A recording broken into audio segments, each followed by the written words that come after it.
हो कि होइन यत्रो कोसेली त बोके आज पूर्णिका दिन यो केटाकेटी त्यस्तो छिटो आइज न यहाँ टिका सेलाइसकोला आज फेरि नभ्याएर कता कता लाउनु बल्ल अन्तिममा त आज छिटो छिटो छिटो छिटो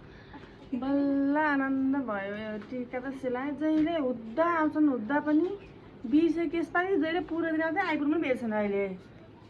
बुहारी ए बुहारी अन्त कहाँ गयो माइत त गएको छैन म झन् टिका लाउनु भनेर आएको बुहारी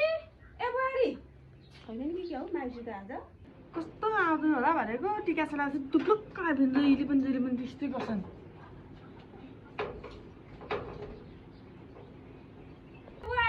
रिसायो कि क्या हो होइन नि दिदी बस्नु न अनि म त टिका सेलाएपछि टुप्लुक्क आइपुग्छ बस्नु त यसो दक्षिणले चाहिँ बस्नु ल आइहाल्नु भएछ आफै खोइ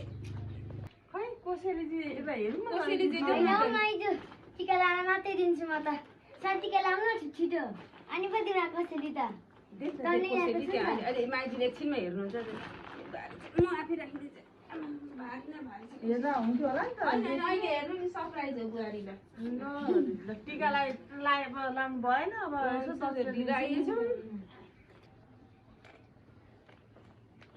कोसेलीको झोला यत्रो छ यति दक्षिणा दिनै पर्यो यसो कि कतार भए पनि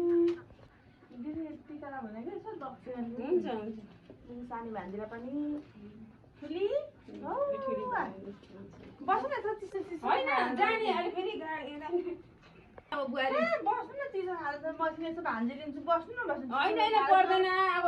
दसैँको बेलामा सबैतिर खाँदै त आफ्नो अरू दिन आउँछ नि बुहारी ल गएँ बुहारी ल दिदी ल जाने अब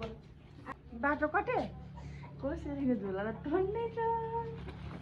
यसपालि त दिदीहरूले के ल्याइदिनु भयो